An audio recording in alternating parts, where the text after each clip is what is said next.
We're going to just simply make a video talking about everything I've learned about Speed Duel, what you're going to need, and some other things. So if you guys want deck profiles, you guys want more content talking about Speed Duels and things like that, I will provide you with what I know. I've been reading into the format a little bit, little things that people have been discussing. But yeah, give me some likes on this video, communicate that with me, and we will go from there. Of course, there were no constructed events at Chicago this weekend, but that's fine. So let's dig on into this discussion when we get some likes, shall we?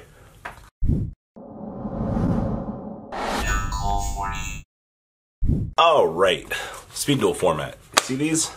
These bad boys right here? These are the new starter decks that, well, you're going to want to pick up. You're going to want to play. And I unfortunately hate to say it, but you're going to need 3 of this one for reasons. This one I'm not so sure about in terms of things. Most places right now have just been doing pre-sealed, which means you just play the decks from this. But there is the aspect of constructed, which means, well, unfortunately, you're going to have to buy multiples of these bad boys to kind of get places.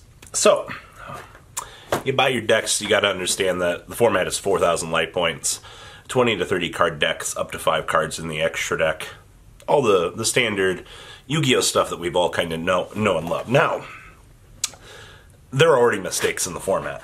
And I'm not trying to ruin this format or talk negative to anybody about this format, but there are things that you need to understand about this format. So first up, there are little things called skill cards. Haha.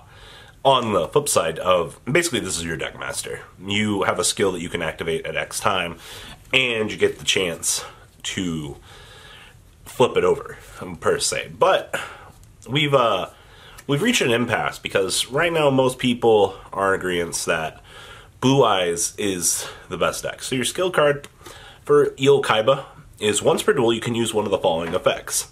If you successfully normal summon a Lord of D, you have to add 1 food of the summoning dragon from your deck or graveyard to your hand, or you can reveal 1 of the food of summoning dragon from your hand to add a Lord of D from your deck or graveyard to your hand, alright? Now, I do want you to be aware that, fundamentally, these duels do go very quickly. But when you're kind of exploring the format, you have to understand, if my deck is 20 cards, okay? 20 card deck, check. So you're telling me that you're expecting, a lot of these games I've played end in 2 turns. It's kind of a shame, but the games can go longer. Once we get more reactive cards and things, we can go. So the first big issue is our boy Lord of D right here. This guy is already causing issues because they gave us 3 Blue Eyes White Dragon. A lot of people have already predicted Blue Eyes to be the best deck in the format. 3,000 beaters. You've also got Tyrant Dragon running around. Like, what were you thinking giving us Tyrant Dragon? Now, the reason that this deck is so good is because we actually have, yeah, Champion's Vigilance. We actually did this. So Champion's Vigilance, if you control a level 7 or higher normal monster, when a monster be summoned or a spell and trial card is activated, you can negate that summon or activation if you destroy it. So, you got the going first deck. You also got this guy right here. When this card is sent from the field of the grave, you can add a dragon, warrior, or spellcaster, normal monster from your deck to your hand. Recruiter. So you've also got stupid cards. They also gave us this. Thanks, Yugi, for giving us Wonder Wand in your deck. Like, you just burn the spellcaster, give it, or okay, you can send the spellcaster to the graveyard, to draw 2, or you get a 500 boost. Cute little combinations of things like this right here. But I mean, outside of that, Blue Eyes is definitely the best deck. Now, you have to remember, people are looking to means to slow this down. Obviously, things like the Magic Jammer is really good because you kill the flute. But you have to make a decision in this format if you want to go first or second. And I've heard a lot of people talk about already that they want to go second in this format. Getting that 5th card really makes or breaks the format. And it's kind of a shame to say that already, because I liked the potential that we had with going first in this format, but I don't think there's enough strong cards in this format, especially, say you're a Blue Eyes player and you want to go first, and you want to capitalize on the situation, right? You want to put Champions Vigilances on the field. That's great, but, you know, there's only so much that you can kind of do with this. Now, we need to talk about the other big bad boy in the room, and it is actually going to be Amazons. And I think the fact that they made these cards, the little Amazons, was actually kind of crazy. You know, whatever skill card you want to play, it's kind of up to you to decide. But Amazons, they got Heirloom. Okay, so they gave Harpies and Amazons in the same set. Obviously, Amazons are better. I think the field spell is kind of ass. This thing, not as good as... I kind of want to cut it to 2. It's not worth the 200 buff that I actually get from it. But overall, Heirloom gives me the ability to disrupt my opponent. Whatever I ram, I get to kill. Okay. And then my Amazon gets to be protected for 1 battle.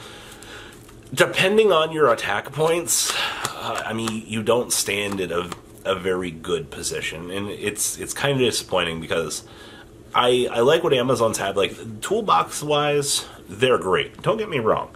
You have a lot of cool plays and things like that, but you're kind of limited in the range of things that you can do, because large beat sticks just destroy this deck.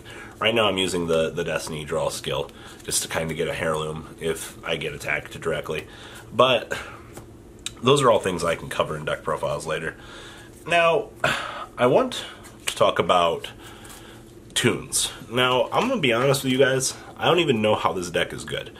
Every time I play this deck, I don't know if I'm just misplaying horribly or if I don't know what I'm doing.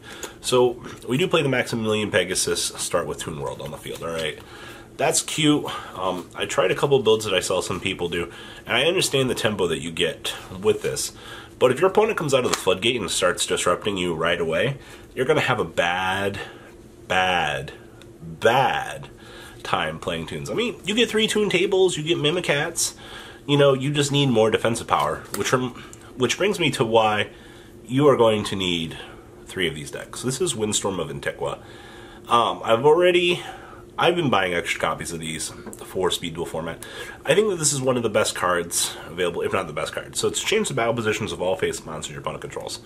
Now, in a metagame where Blue Eyes is dominating, you have to understand that, hey, for the most part, you can't target the Blue Eyes. So when you're already considering playing Kunai with Chain, you can't target the Blue Eyes and switch to defense mode, which is an issue.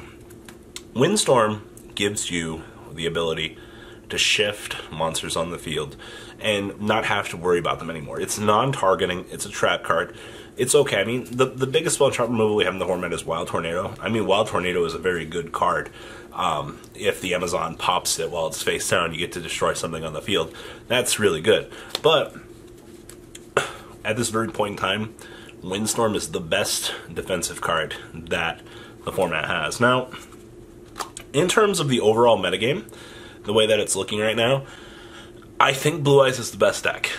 And it kind of pains me to say that, but I mean, when you have a skill that literally searches for Flute and searches, I mean, you just decide which dragons you want to play, how you want to go about it. I mean, you got Kaiba Man, Summon Blood. You've got all kinds of tricks for this format.